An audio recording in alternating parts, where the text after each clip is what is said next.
All right. Hey, everybody. Thanks for joining us for today's webinar, using benchmarking results to understand your building's performance. This is, again, part 2 of a 3-part series on benchmarking that we're doing. And before we get started, I just have a few housekeeping items to run through for you.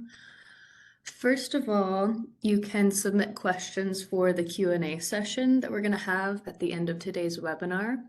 And you can do this by sending them in the chat, which you can find at the bottom right of this browser. It's a little speech bubble icon on the bottom right of the screen. So just please send your questions to the host, that would be me, and we'll answer those at the end of the webinar. And next, you can turn on live closed captioning by clicking the button at the bottom left of your browser. It's just a little bubble, the little chat bubble that has the letter CC on it. So just give that a click and you'll see the closed captions. And I will also send in the chat a link to the slides for today. So if you want to pull them up and follow along, if you need to adjust text size, anything like that, I'm going to send a link to these slides. So lastly, I just want to remind everybody that a link to the recording of today's presentation is going to be sent out to everyone after the webinar. So just keep an eye out for that coming through your inbox tomorrow morning. And I think that's all from me. So I will go ahead and switch our slides and hand things over to Maddie. Yeah, thanks, Annie. Good afternoon, everyone, and welcome to today's Energy Star webinar, using benchmarking results to understand your building's performance. I'm your presenter today. My name's Maddie, and I'm an implementation support contractor for the Energy Star Commercial and Industrial Buildings program. So thank you all for joining us this afternoon for, as Annie said, the second webinar in this 3-part series. This series covers the role of EPA's Energy Star Portfolio Manager tool in facilitating successful benchmarking law compliance. So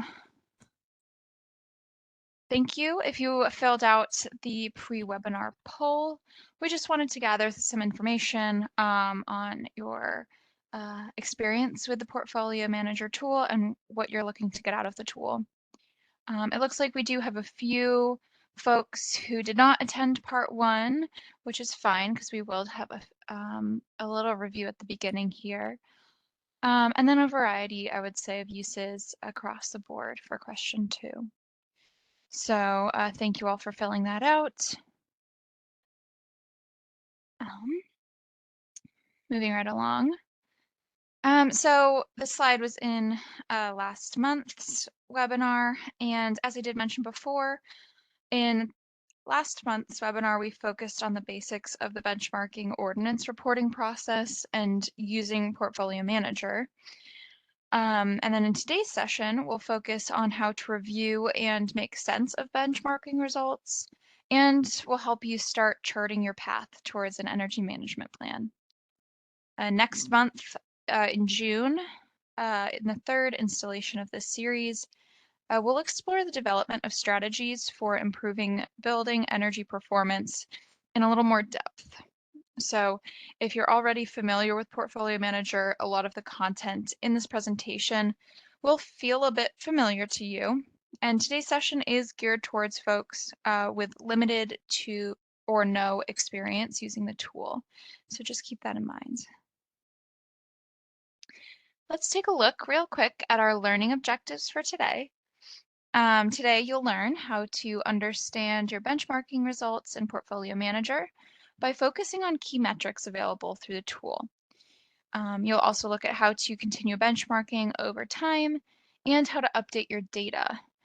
And then finally, you'll learn how to interpret your results and use your data to start moving towards an energy management strategy, arguably the most important part. I do want to note that each jurisdiction does have different requirements for compliance and may use Portfolio Manager benchmarking results in a variety of ways. This webinar will not address the specific metrics used by any one local or state government, but rather it will present general information on how portfolio manager benchmarking results might be interpreted once you've already reported your data for compliance. On that note, just want to take a quick look at this slide. It is a carryover from session 1 as well, but I do think it's important to reiterate this as a reminder to you. So on the left here, we have the types of questions that we at the EPA can help you with. And on the right are the questions that should probably be directed to your state or local government. For context, since we did have a few folks that did not attend part 1, which is perfectly fine, many local and state benchmarking processes are facilitated using EPA's Portfolio Manager tool. And this tool is a free, secure, web-based application to benchmark the energy performance of commercial buildings. Now, while this tool is a free and voluntary resource that's offered by the EPA, a growing number of state and local jurisdictions have decided to require building owners to benchmark and report their property's energy performance through this tool. So if you are required to benchmark your building to comply with a state or local ordinance, EPA can still help you with any questions that are related to the specific tool, Portfolio Manager. Any questions about deadlines, what buildings or data must be submitted, any fines, extensions, or even whether your report was received should probably be directed to your state or local jurisdiction. And I also want to note real quick that EPA offers several resources to help you get in touch with your local jurisdiction, including we have a list of benchmarking ordinance contacts.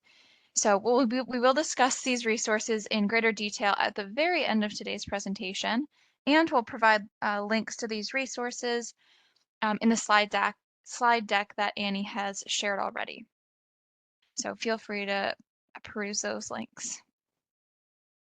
All right, so with that background in mind, let's dive into our first objective for today, which is understanding the various benchmarking results and metrics that you will have access to after entering your property level data into Portfolio Manager.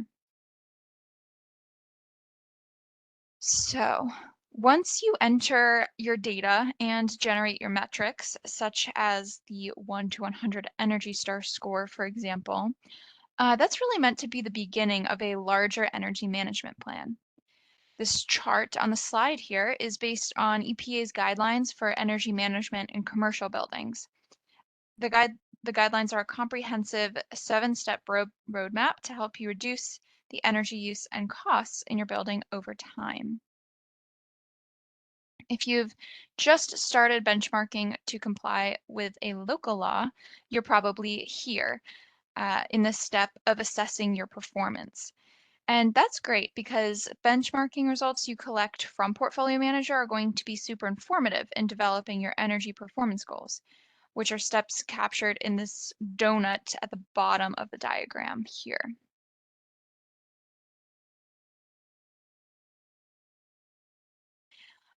Once you have goals and a plan in place, implementing that action plan and iteratively working towards more ambitious energy goals is where your true energy and cost savings are going to be realized.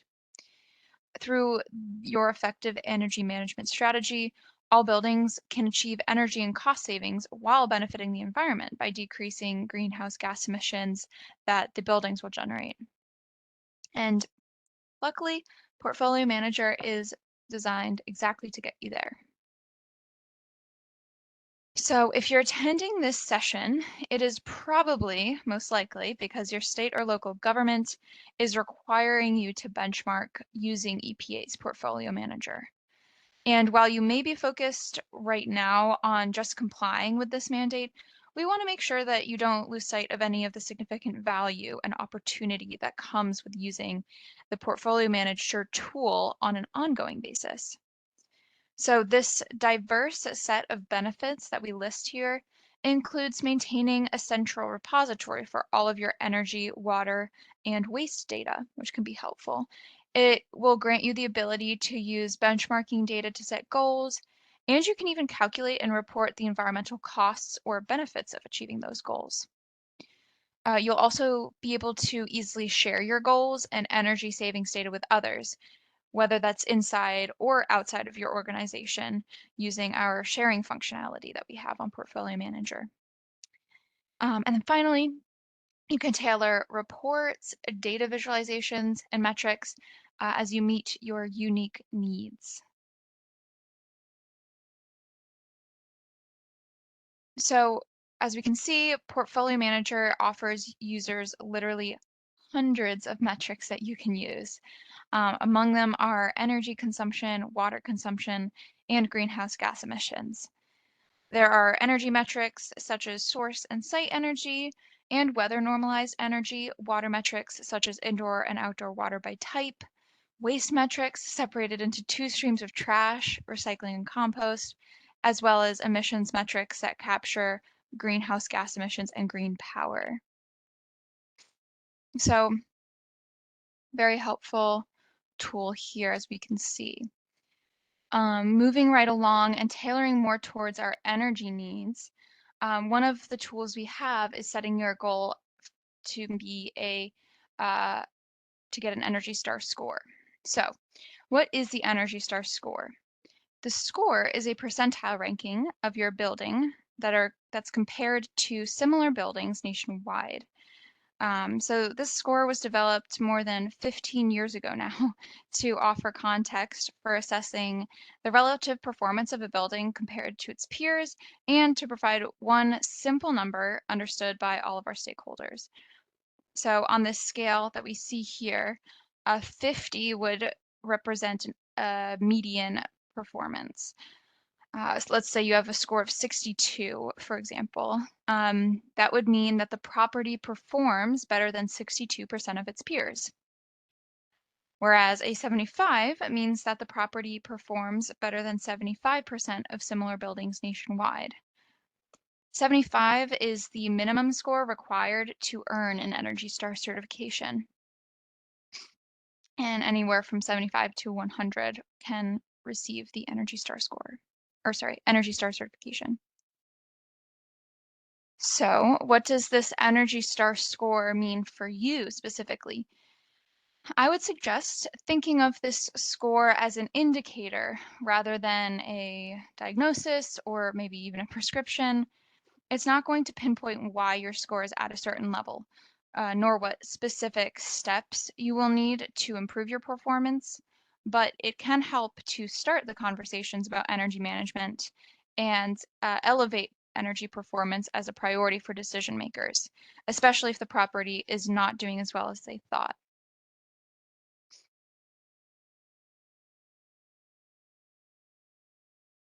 On this slide, we have property types that are eligible for the Star score. They're eligible for the score because there is already a robust reference data set for the space types where EPA has found meaningful relationships between these types and how specifically they use energy. So when you enter a property in Portfolio Manager as one of these types, your actual data can be compared to the reference data set that we have to generate the score. If you don't see a particular space type on this list, it means that an Energy Star score for that type is not available.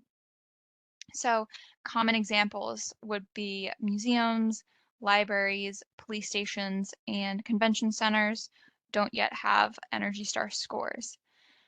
But do keep in mind that while there is no score for these property types, their performance over time can still be tracked in Portfolio Manager using other metrics. They can use, for example, weather normalized energy use to track their performance over time, and that can still be a very helpful metric for their energy management plan. For properties noted with an asterisk, up here we see that's barracks, residence halls, and dormitories, waste and wastewater treatment plants, and single-family homes. There is an Energy Star score, but these properties are not yet eligible for certification at this time. For more information about eligibility, we do have a handy link that I'm going to send in the chat to everybody that you can check out so you can understand eligibility in more detail. There we go.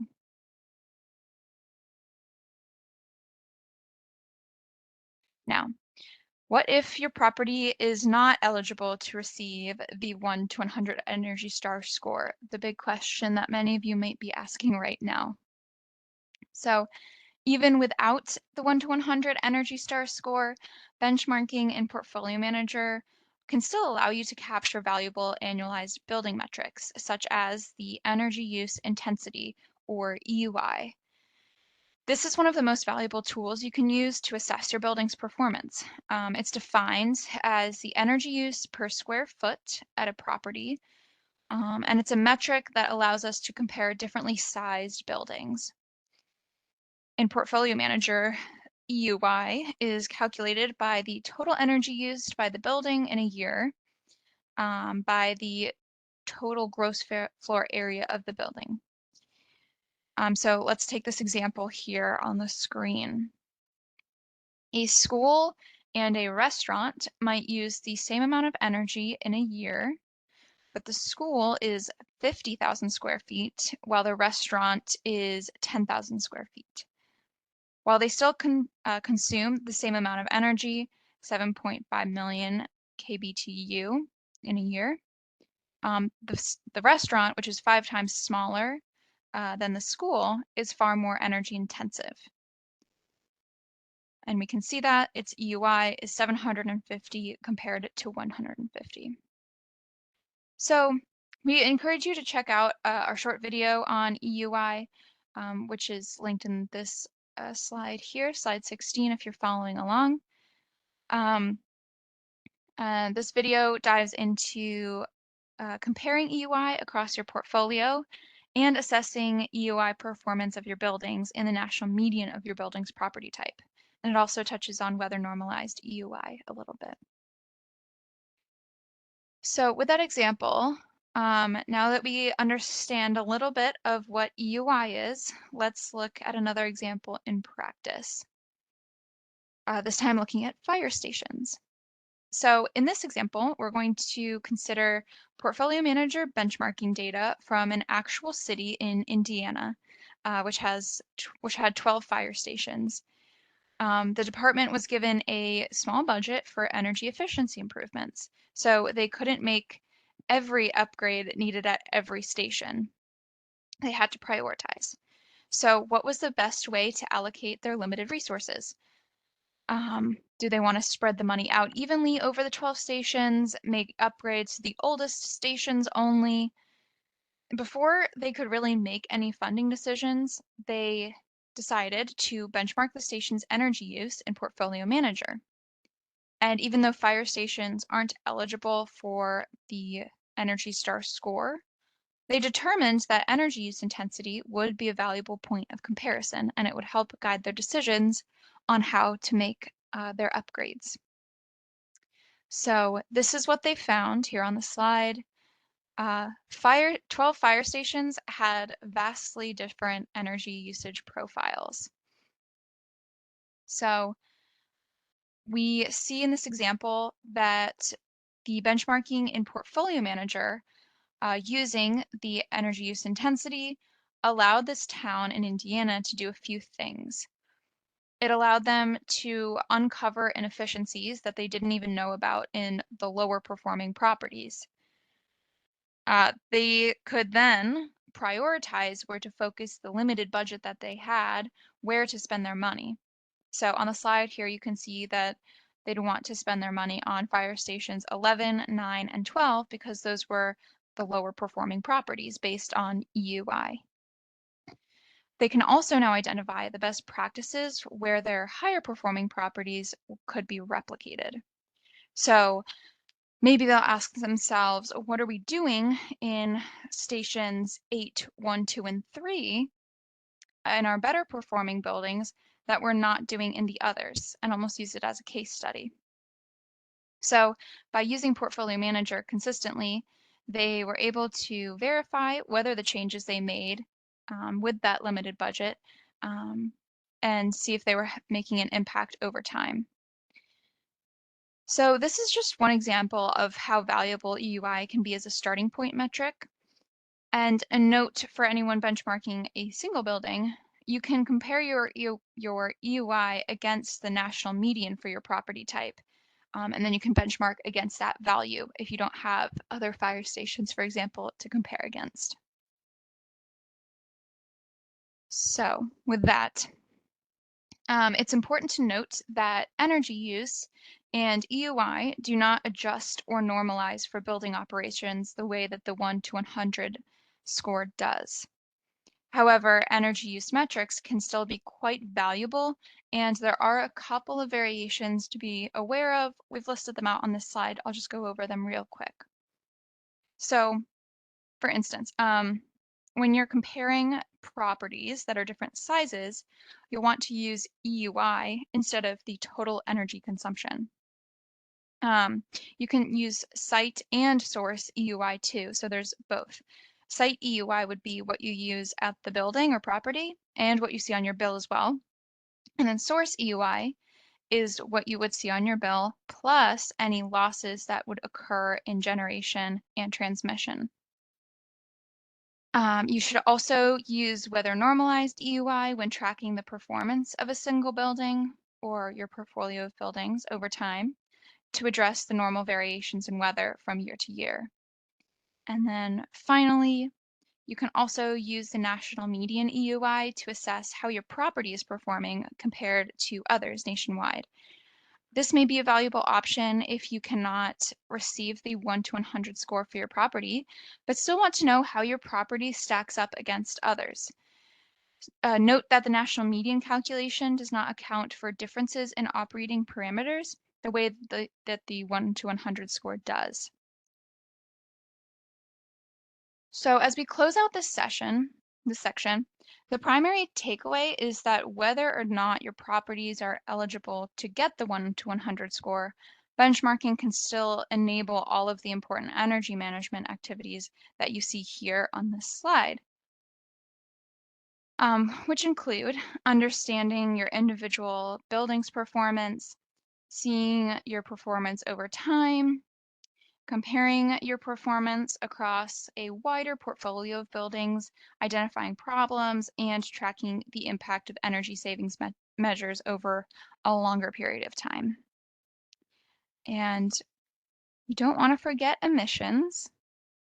So Portfolio Manager can help you to calculate the greenhouse gas impacts of the energy consumption required to operate your property. So these include direct emissions or energy that was provided to you in its raw form for combustion or conversion at your property. This would be natural gas, fuel oil, things like that. It's direct emissions or energy that was already produced elsewhere, for example, at a power plant, and then delivered to you as a secondary product. So this would be your electricity, district fuel, like district steam, for example. Greenhouse gas emissions from indirect sources reflect the initial combustion of the raw fuel, as well as greenhouse gases from the transmission and distribution between the generation site and your building. Um, so for those of you who might be familiar with GHG accounting methodology, Portfolio Manager currently reflects a location-based approach to greenhouse gas emissions calculations, which is based on grid average emissions factors. EPA is currently exploring opportunities to enhance the calculation approaches used in Portfolio Manager, including adopting a market-based approach, which would focus on energy supplier-specific emissions factors. There's also a separate tool called the Building Emissions Calculator, which we cover in our Portfolio Manager series, that will allow you to ingest information from your Portfolio Manager account that calculates emissions, not just using Portfolio Manager's location-based approach, but take a market-based approach with custom emissions factors. It will also contain forecasting features that allow you to chart out future emissions targets. So we do cover emissions there as well. So moving right along, now that we've discussed key metrics that come from benchmarking, we'll spend a few minutes on data accuracy and maintaining up-to-date data in Portfolio Manager. We did touch on this briefly during the first webinar in this series last month. Specifically, we touched on the importance of reviewing your data for your accuracy before submitting it to your state or local jurisdiction. So if you're benchmarking on a regular basis, for example, if you're benchmarking every month, Portfolio Manager has a number of tools to help you keep track of changes to your property use details, which will help avoid errors. So at this point, I'm going to screen share and dive into a live demo of Portfolio Manager.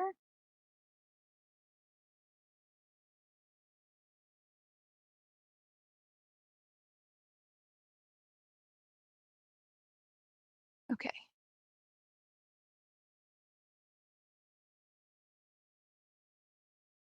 I just want to make sure, hey, can one of the hosts let me know that my screen share is working properly? Yeah, looks good. Lovely, thank you.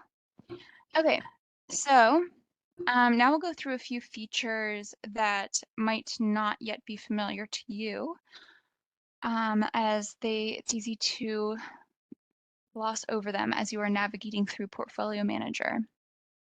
So these features that we'll cover are for Portfolio Manager users generally who have like thousands of properties in their portfolios who may find it pretty challenging to keep all these properties organized for your routine metric updates and for other uses. So once you navigate to the Energy Star Portfolio Manager homepage, we'll go to the dashboard that lists all of your existing properties. I only have 3 here, but you'll likely have a lot more. There's a feature that allows you to add, edit, or delete groups. So from here, you'll be able to click Create a Group and or a subset from your existing buildings. So that will bring you to this landing page. So once you create your group, you'll be able to name your group. You can say like group 2. And then it can indicate what you are looking for in that group. You'll select the properties that you want to include in that group. So let's just say 2. Make sure to scroll down within the pop-up window to apply your selection.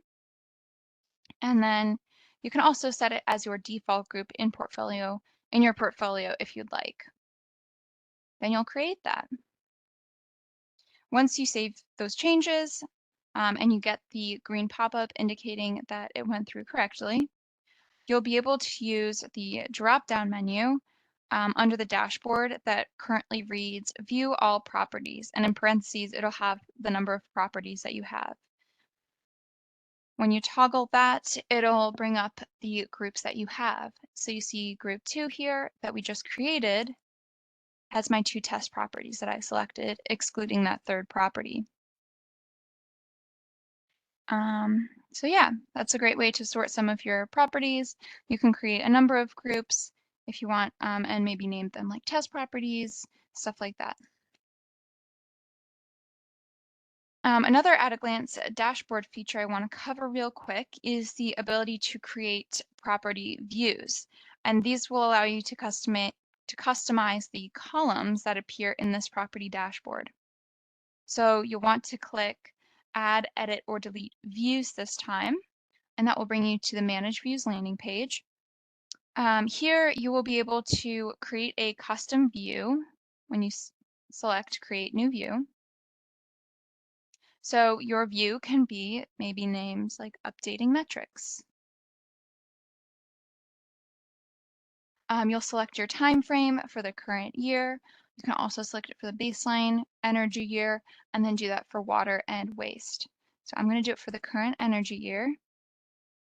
And then you can select up to 3 metrics out of literally hundreds of options. So you'll just select 3 that you want to see.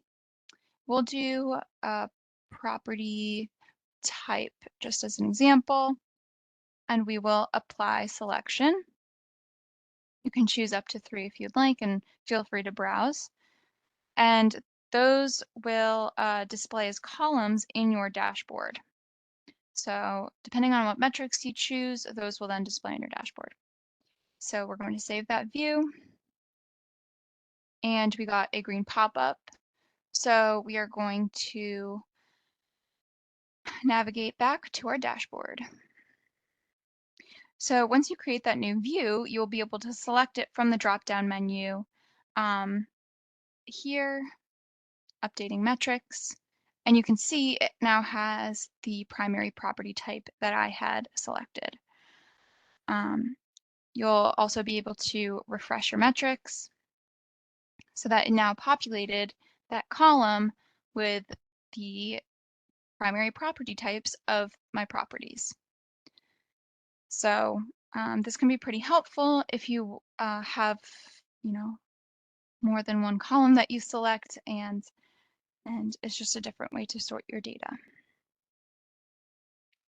So from here, I'm going to move it back to my energy highlights view. Energy highlights, you just see the energy current date, your score, site UI, and source UI.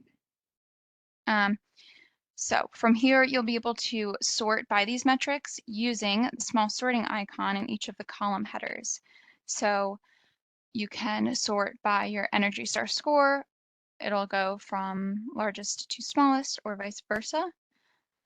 If you have different property types, it will alphabetize them once you click the sort button up top. This can provide an at-a-glance look at your portfolio's performance, especially if you would sort your properties from smallest to largest on something like Source UI or Site UI here. So it's normal that property use details, such as the number of occupants or weekly hours of operation, would change over time. You would use update with new information to track a value that has changed over time. When updating a value, you indicate the date as of which the new value took effect so that the tool can account for this. This key difference here is that you would use correct mistakes to change a value that was entered in error. No historical record of the old value will be kept or factored into your metrics. So to do this, I'm just going to demo this real quick. We're going to go into the properties record, so into our test property. We'll go to the details tab right next to summary. And then under the action drop-down menu, you'll say, I want to update with new information.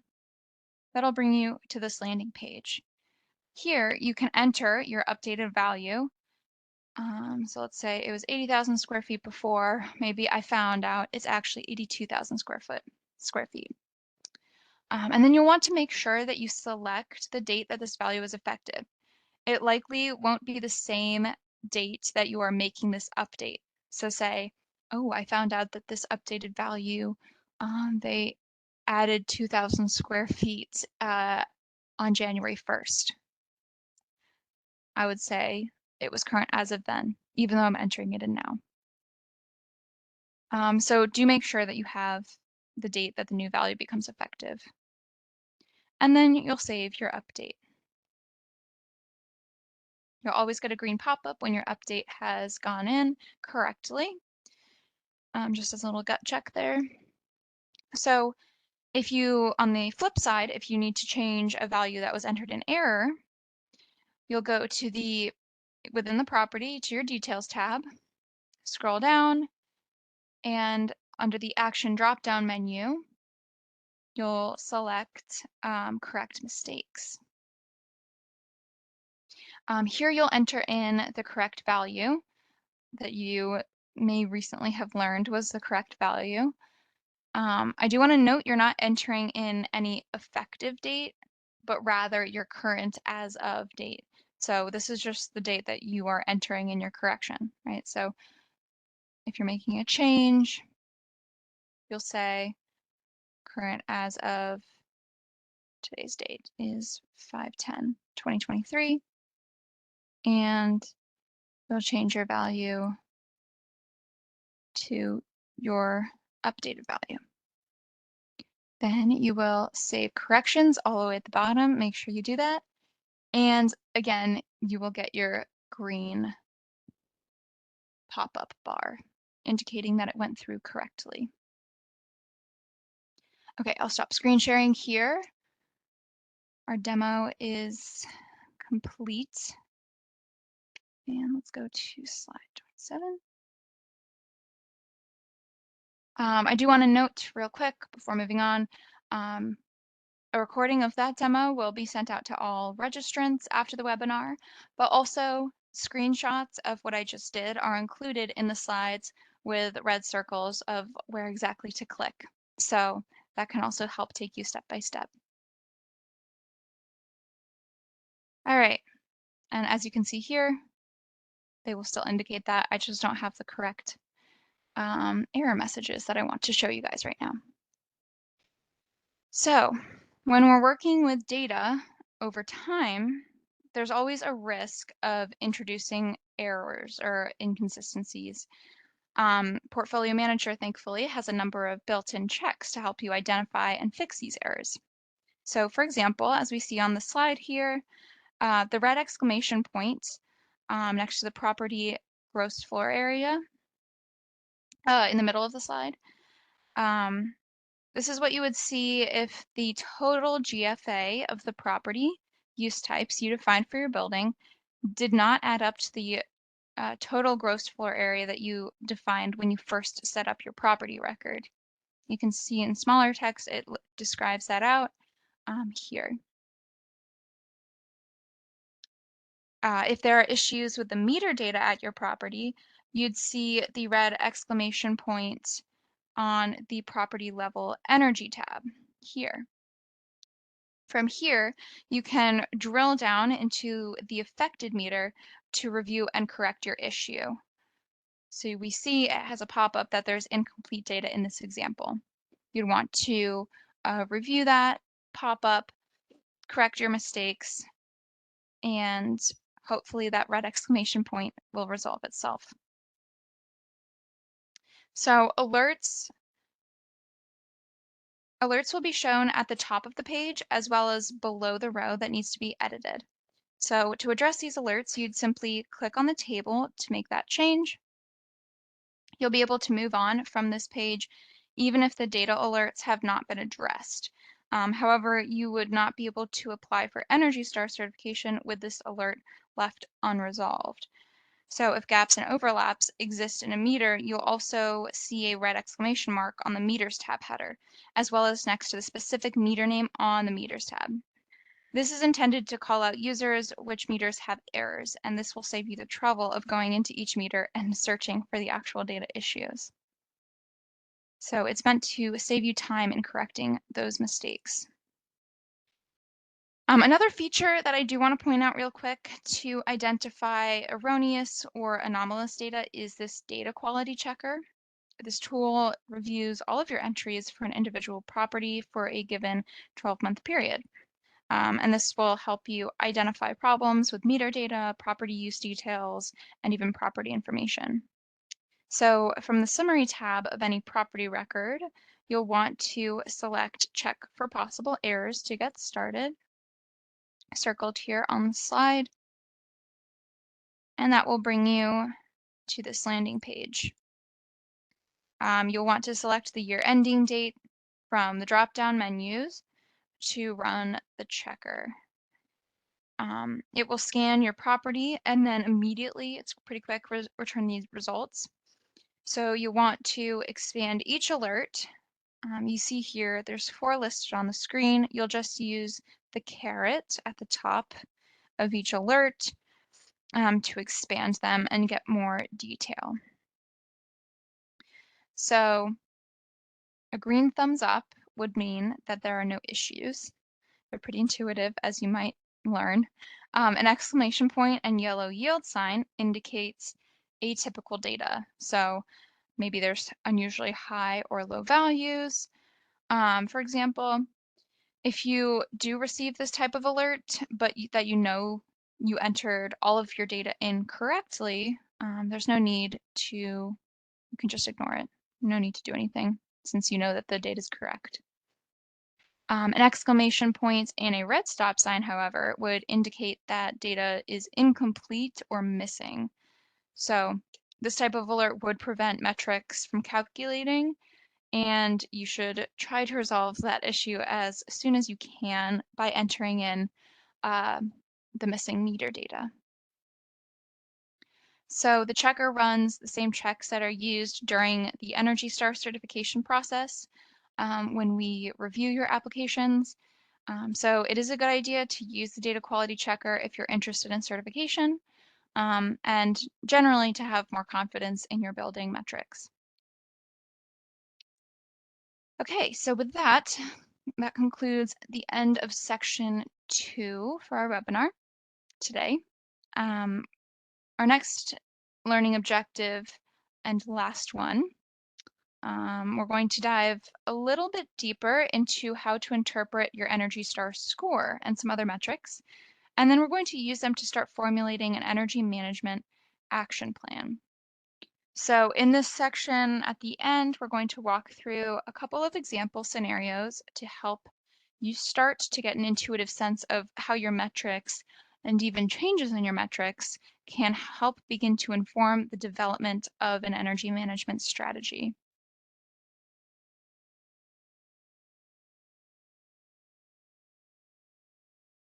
So the first step in this process is to make a plan. Here on the slide are some higher level considerations that you might want to keep in mind as you start the process of translating benchmarking information in Portfolio Manager into action. So we have the prioritization of buildings, the sequencing of projects. This one, for example, you may want to focus on optimizing the operations of your current building systems before looking into capital intensive upgrades. These might be like major system overhauls and deep retrofits. So, and then finally, you can consider looking at the various time horizons that exist in your organization.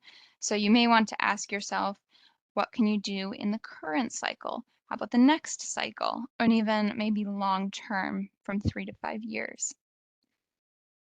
So these concepts are discussed in the Energy Star resources, like the guidelines for energy management and the building upgrade manual, which are linked here on this slide.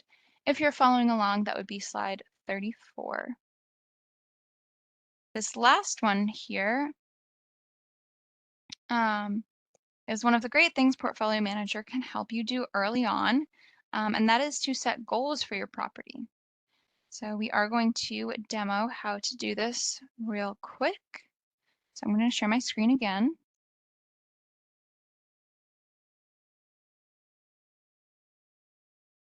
Okay. So we're going to go back to the My Portfolio page with your dashboard. So we're going to establish, well, in Portfolio Manager, you can establish one baseline and target for all of your properties, or you can set different baseline and targets for each one of your properties. So first, we're going to set the same baseline and target for all of your properties. To do that, we're going to scroll down within our My Portfolio tab to the Manage Portfolio box. And we'll select the button that has the target icon, set a portfolio baseline and or target to help measure progress. That will bring you to this landing page. We go much more in depth on this in Portfolio Manager 301 if you're interested.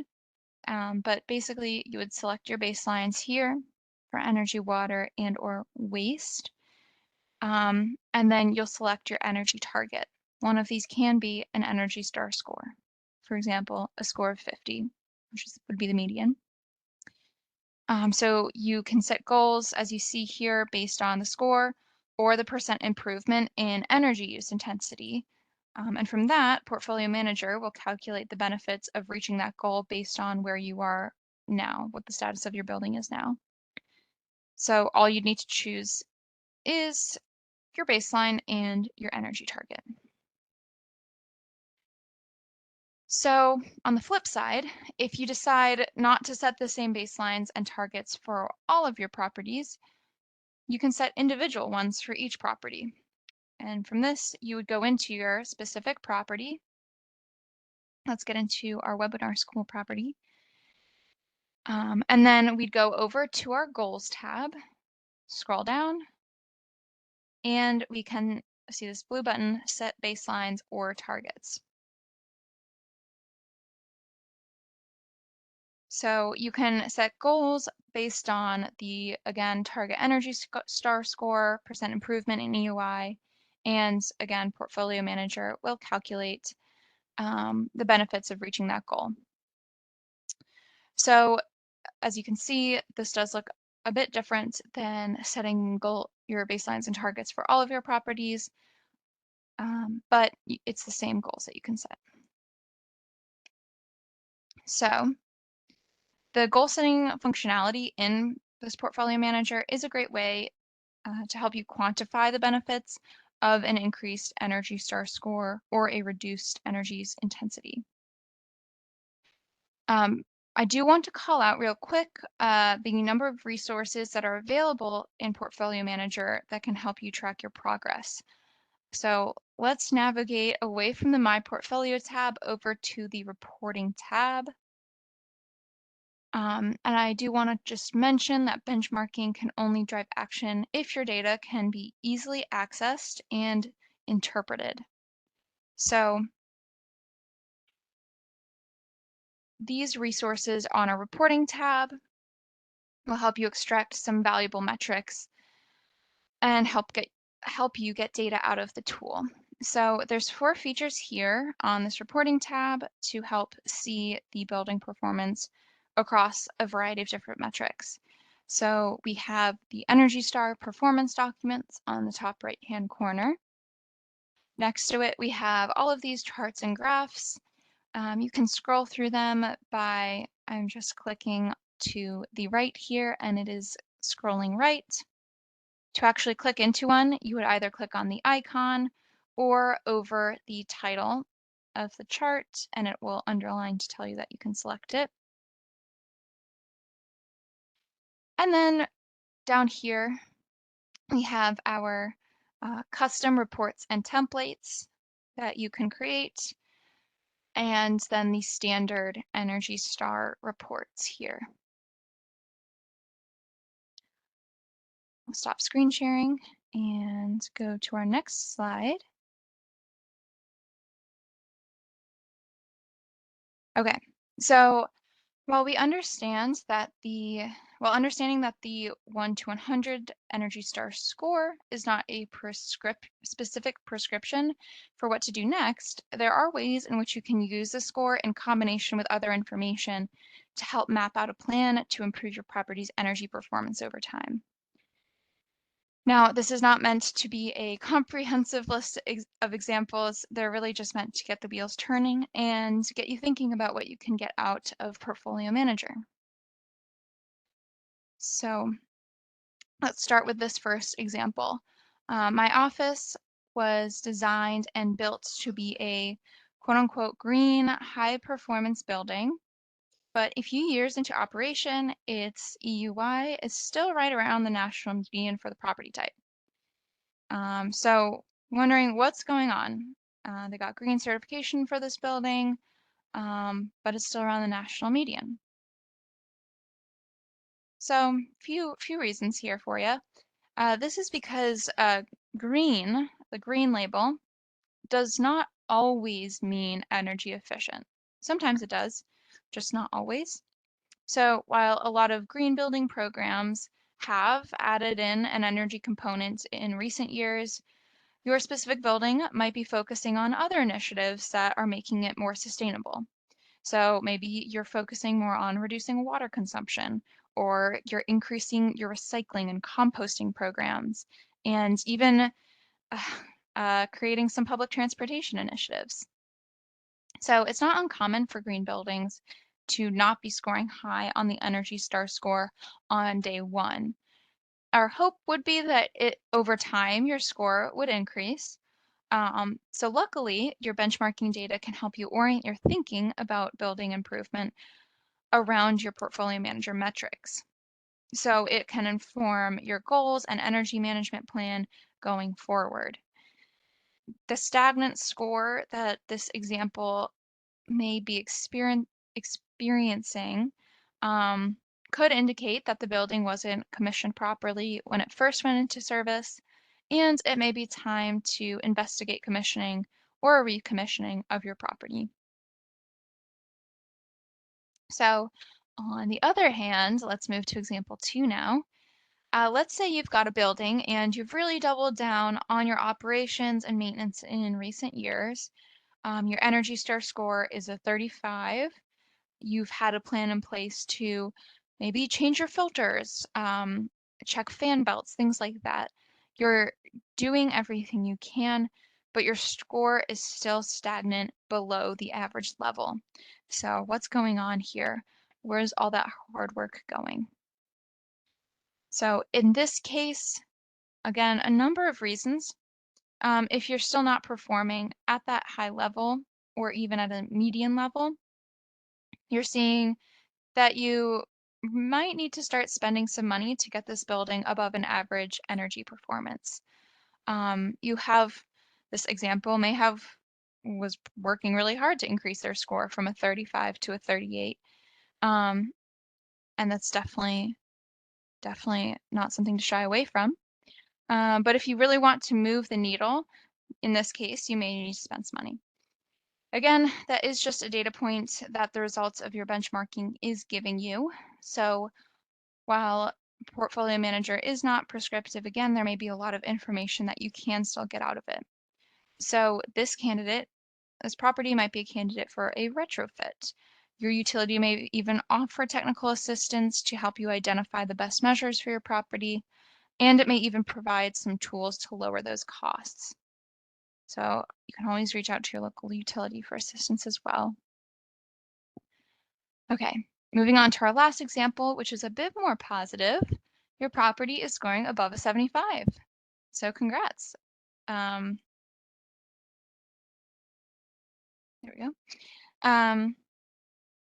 So first, what you'd want to do is consider whether you want to apply for Energy Star certification. This would be a bonus designation that can help celebrate your building's achievements and show that it does have superior energy performance.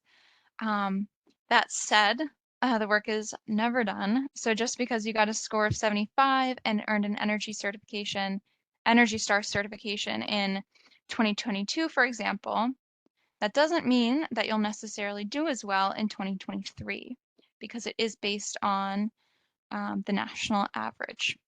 It's important to keep doing the things that got your building to that initial designation. This will also allow you the opportunity to analyze what you're doing well in that building. And if you have many other buildings that maybe aren't doing as well, you can spread those best practices across the other buildings in your portfolio, kind of like that fire station example that we went over at the beginning of the presentation. So in this sense, your high performer building would become a basis for the other buildings in your portfolio to follow along. So with that, that's our last example. I do want to point out this slide, we have a summary of all of the compliance-specific resources that we covered during today's training. This is on slide 47 if you're following along. Maybe you've already clicked through some of these. These are all live links that you can access through the PDF that you have. The first resource on this slide is a video that condenses the mechanics of complying with your state and local benchmarking into a quick 15-minute video. The second half of these bulleted resources are just a list of contacts and links to help you get in touch with your local jurisdiction if you have questions about any topics that are covered during today's session. And we do want to emphasize, just again, I said this at the beginning, but Any questions about deadlines, what buildings or data must be submitted, fines, extensions, or confirmation of receipt for your annual reporting should be directed to your state or local jurisdiction. And lastly, I also want to call out Energy Star has published frequently asked questions that are specific to complying with state and local benchmarking requirements. These can be very helpful and help inform me for some of this content in the presentation today. So if you have any questions related to Portfolio Manager and submitting your data, this would be a great place to start. So we have the link to that FAQ on the slide here. So just to wrap up, since this does bring us to the end of today's session, today we covered understanding your benchmarking results in Portfolio Manager, maintaining accurate data, and using benchmarking data to improve the performance of your building. And just remember, the most successful Energy Star partners look at the 1 to 100 score and other performance metrics not as a judgment of their success in energy management, but rather as a mechanism for identifying opportunities to improve performance, to save you money, and to demonstrate environmental leadership. Nobody likes to find out that their building is scoring below average, but mathematically speaking, half of all buildings will be, right? So as far as the kinds of success stories and case studies that we want to highlight at Energy Star, a property that starts at a score of 30 and increases that to a 60 over 3 or 4 years can be every bit of as exciting as a property that scores 85 at the first time out. Objectively, there are higher and lower scores, but the only quote unquote bad score is the one that you're not working to improve. So with that little sentiment, we hope that you enjoyed today's webinar, and we hope that you'll join us for the next session, part 3 on June 8th. Then the 3-course sessions, all 3 courses will be complete. So we do have just a list of additional resources as well, which can help you get started, including our buildings help page. And I think with that, we'll move to our question and answer session. So thank you all for joining. If you have a chance to stay on for the Q&A session, that'd be great. I'm just going to grab a quick sip of water before we do that.